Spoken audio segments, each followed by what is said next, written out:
अस्सलाम वालेकुम। हैदराबाद से एक बड़ी सियासी खबर सामने आ रही है, जहां पर तेलंगाना की सियासत में एक नया मोड़ देखने को मिल रहा है और इस डेवलपमेंट ने पूरे पॉलिटिकल हलचल को तेज कर दिया। भारतीय राष्ट्र समिति यानी बीआरएस के लिए अब अपने पुराने नाम तेलंगाना राष्ट्र समिति के टीआरएस पर वापस जाना इतना आसान नहीं लग रहा, क्योंकि के कविता की नई पार्टी तेलंगाना रक्षणा सेना को इलेक्शन कमीशन ऑफ इंडिया की तरफ से नाम की मंजूरी मिल चुकी है, जो शॉर्ट फॉर्म में टीआरएस ही बनता है और यही सबसे बड़ा कंफ्यूजन और सियासी टकराव का सबब बन रहा है।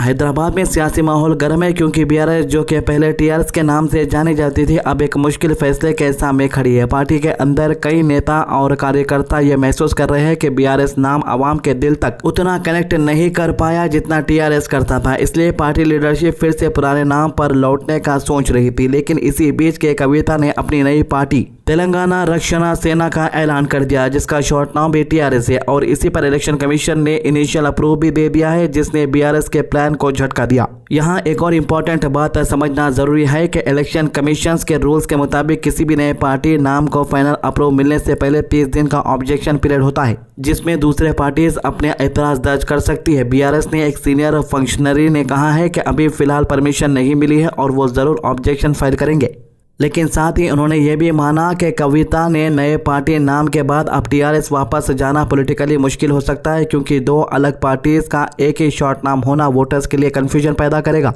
बीआरएस के अंदर चल रही चर्चा में यह भी सामने आया है कि गांव और रूरल एरियाज में आज भी लोग पार्टी को टीआरएस के नाम से ही जानते हैं और बीआरएस नाम को ज्यादा एक्सेप्ट किया नहीं गया है। पार्टी के एक लीडर ने यह भी कहा कि अगर आप किसी आम वोटर से पूछते हैं कि वो अब भी टीआरएस ही बोलता है और बीआरएस नाम उसके जहन में उतना स्ट्रॉन्ग नहीं है। इसी वजह से पार्टी के अंदर एक स्ट्रॉन्ग फीलिंग थी कि पुराने नाम पर लौटना पॉलिटिकल तौर पर फायदेमंद हो सकता है, खासकर उन वोटर्स के लिए जो तेलंगाना स्टेटहुड मूवमेंट के दौरान टीआरएस के साथ जुड़े थे।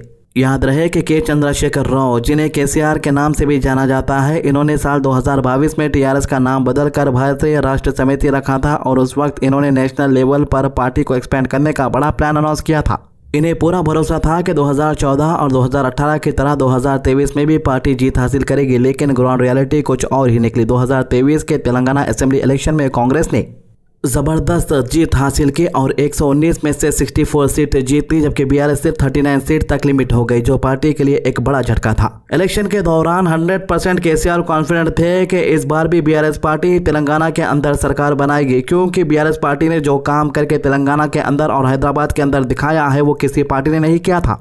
मगर केसीआर ये भूल गए थे कि हम एक डेमोक्रेटिक मुल्क के अंदर रहते हैं, यहाँ पर हर 5 साल में इलेक्शन होते हैं। आप कितनी भी बड़ी पार्टी के होंगे, लेकिन आवाम को ये याद दिलाना होता है कि भाई इलेक्शन का वक्त आ गया है, आपको वोट डालना है, 5 साल हो चुके हैं और फलाना काम हमने कर दिखाया है। अगर आपको हमारे काम पसंद आए तो हमें सपोर्ट करो। ये सारी बातें पार्टी वालों को जमीन लेवल पर उतर कर बतानी पड़ती है, आवाम को डोर टू डोर कैंपेन करना पड़ता है। लेकिन ये कैंपेन या डोर टू डोर जाकर बात करते हुए कोई भी बीआरएस के बड़े लीडर दिखाई नहीं दिए। लेकिन इसी चीज का फायदा उठाकर कांग्रेस पार्टी लोगों के घरों तक गई, डोर टू डोर कैंपेन करे और बोले कि देखो भाई हम आपके लिए फलाने गारंटीज लेके आएंगे। हालांकि बीआरएस पार्टी ने बहुत सा काम किया होगा, लेकिन हम भी काम करेंगे। हम ऐसे स्कीम्स लेकर आएंगे जिससे आपको फायदा ही फायदा होगा। इनके स्कीम सुनकर आवाम भी खुश हो गई और इनको वोट डालना शुरू भी कर दी और इनको जिता भी दी। अब जो वादे लोग करे, वो वादे पूरे हुए नहीं हुए वो सेकंड बात है, लेकिन आवाम का दिल खुश करना इलेक्शन से पहले ये बड़ी बात होती है। इसके बाद ही सियासी हालत और भी बदल गए, जब बीआरएस को लगातार डिफेक्शन का सामना करना पड़ा और कई नेता कांग्रेस में शामिल हो गए। 2024 के लोकसभा इलेक्शन में भी बीआरएस का परफॉर्मेंस बहुत कमजोर रहा और पार्टी एक भी सीट जीत नहीं पाई, जो इस बात का सिग्नल था कि पार्टी अपनी पॉलिटिकल पकड़ खो रही है। इसी दौरान के कविता, जो कि केसीआर की बेटी है, इन्होंने ओपनली पार्टी लीडरशिप के खिलाफ बोलना शुरू कर दिया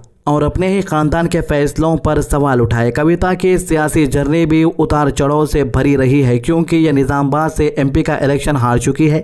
निजामाबाद के अंदर बीजेपी का एमपी बन गया, क्योंकि मामला ये हुआ कि ये लोग जिस तरीके से कैंपेन करना चाहिए था वो कैंपेन नहीं करे, ओवर कॉन्फिडेंट की वजह से करीमनगर निजामाबाद की सीट खो बैठे।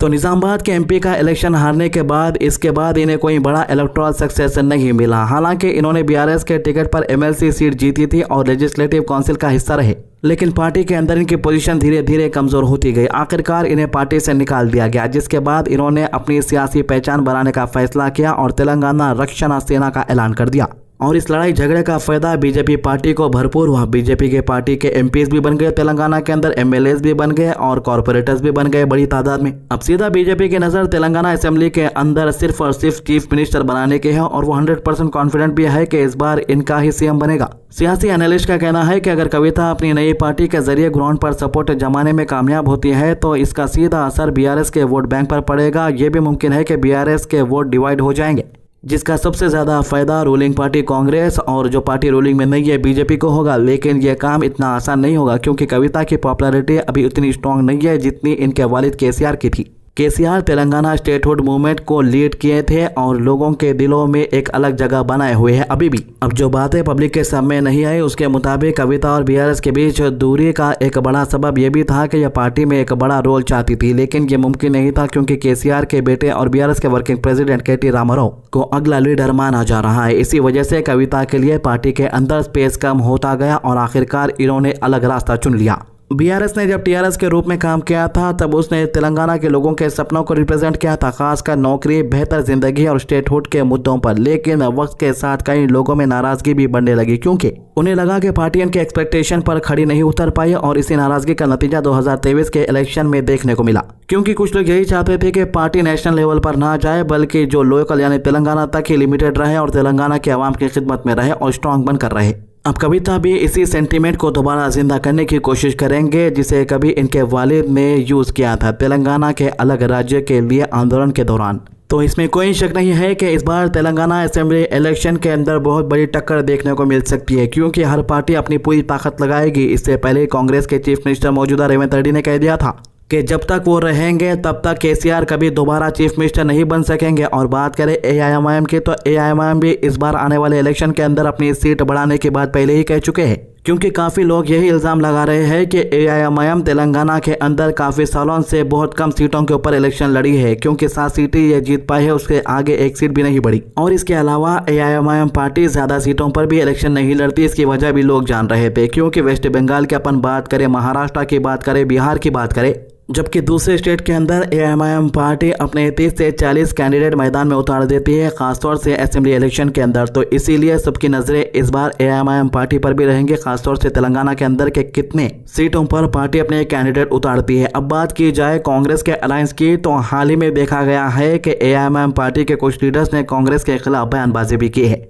तेलंगाना असेंबली के अंदर अकबरुद्दीन ओवैसी ने कांग्रेस के वादों को झूठा कहा है कि कांग्रेस ने जो वादे किए थे इलेक्शन से पहले वो वादे पूरी तरीके से अमल में नहीं आए हैं। तो बहुत ज्यादा चांसेस यही लग रहे हैं कि कांग्रेस और एआईएमआईएम का अलायंस तो टूट जाएगा। तो फिर क्या इसके बाद एआईएमआईएम पार्टी फिर दोबारा बीआरएस के साथ अलायंस करेगी? इस पर भी कुछ नहीं कहा जा सकता क्योंकि बीआरएस के साथ अलायंस टूटने के बाद एआईएमआईएम पार्टी ने बीआरएस के खिलाफ बयानबाजी की थी और ये बयानबाजी की गर्माहट असेंबली के अंदर तक देखी गई। तो यही वजह है कि एआईएमआईएम पार्टी अपना एक स्ट्रॉन्ग वोटर बेस बनाने की कोशिश करेगी आने वाले तेलंगाना असेंबली इलेक्शन के अंदर। लेकिन इन सभी पार्टीज की ताकत के बीच में ये ना हो जाए कि वोट डिवाइड हो जाए और इसका फायदा बीजेपी को लगे क्योंकि अब जो है बीआरएस पार्टी मैदान में है, एआईएमआईएम मैदान में है, कांग्रेस मैदान में है। अब जब ये सारे पार्टी मैदान में रहेंगे तो जाहिर सी बात है वोट डिवाइड होंगे और वोट डिवाइड होंगे तो फायदा सीधा सीधा बीजेपी को हो जाएगा। बेटर यही रहेगा कि एक अच्छा अलायंस बने जिसकी वजह से वोट डिवाइड ना हो। तो ये थे मामलों के अभी तक की अपडेट। हमारे चैनल को सब्सक्राइब कीजिए, वीडियोस को ज़्यादा से ज़्यादा शेयर कीजिए। अल्लाह हाफिज़।